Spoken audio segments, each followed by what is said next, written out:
Hello students आज का हमारा टॉपिक है कंपनी अकाउंट्स। तो चलिए आज का वीडियो हम शुरू करते हैं। A company is a voluntary association of persons formed for the purpose of some business for profit with common capital divisible into transferable shares having a corporate legal entity and a common sale। तो students, company क्या होती है? Company होती है जिसमें कि हमारे कुछ लोग आपस में मिलके कोई बिजनेस शुरू करते हैं, जिसमें कि वो उनका मेन मोटिव होता है कि प्रॉफिट कमाना, जिसमें कि वो अपनी कैपिटल को इन्वेस्ट करते हैं और वो कैपिटल कुछ शेयर्स में ट्रांसफरेबल होती है, डिविजिबल होती है। और जो भी कंपनी होती है उसकी एक लीगल एंटिटी होती है, एक अलग पहचान होती है एंड एक कॉमन सील होती है। It is created by a process of law and is sometimes called an artificial person. तो कंपनी जो है ये एक प्रोसेस के द्वारा क्रिएट की जाती है, जो कि लॉ प्रोसेस होता है। आपको कुछ लीगल फॉर्मेलिटीज़ फुलफ़िल करनी होती हैं और इस कंपनी को आप कह सकते हैं artificial person. It is invisible and intangible, yet it is capable of doing business through its director। तो हमारी जो कंपनी होती है वो इनविजिबल होती है, इंटेंजिबल होती है, जिसे आप देख नहीं सकते, टच नहीं कर सकते, बट इसमें कैपेसिटी होती है कि ये कंपनी आपका बिजनेस करेगी through its directors. It is something distinct from the person who are its member. तो जो हमारी कंपनी है, कंपनी की आइडेंटिटी जो होगी वो अलग होगी और जो इसके मेंबर्स हैं उनकी आइडेंटिटी जो है वो अलग होती है। इसीलिए ये कहा गया है कि जो हमारी कंपनी है it has a separate legal entity. Means company की लीगल एंटिटी अलग है और जो उसके मेंबर्स हैं उनकी एंटिटी अलग है। कंपनी की पहचान अलग है और मेंबर्स की पहचान अलग है।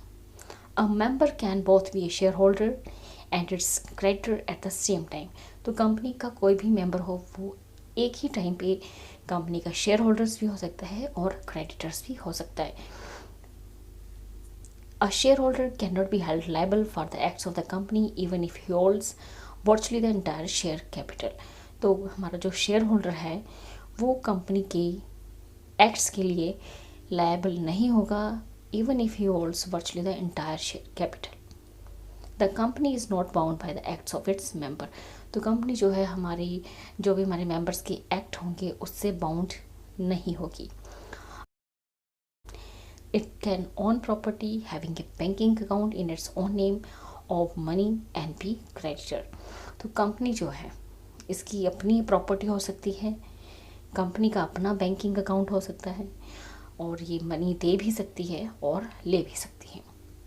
The company has a perpetual succession, it's life is not affected by the life of its members. तो कंपनी जो है इसकी एक परपेचुअल सक्सेशन है। मीन्स हम जब भी कोई बिजनेस शुरू करते हैं, कोई कंपनी शुरू करते हैं, तो ये सोच के करते हैं कि जो हमारी कंपनी है लॉन्ग लाइफ रहेगी।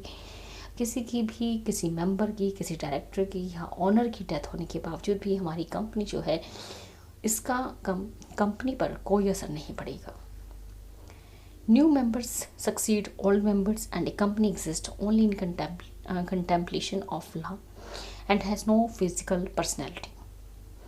तो न्यू मेंबर्स आते हैं और जो हमारे पुराने मेंबर्स हैं वो छोड़कर भी चले जाते हैं, लेकिन जो कंपनी है वो एग्जिस्ट करती है हमारी in the eyes of law and has no physical personality. It must function through agents with the directors. हमारी कंपनी जो है किस तरह से फंक्शन करती है? Through directors. शेयर होल्डर्स और members as such do not carry on the business of the company. तो हमारे जो शेयर होल्डर्स हैं, मेंबर्स हैं, वो कंपनी के बिजनेस को कैरी ऑन नहीं कर सकते।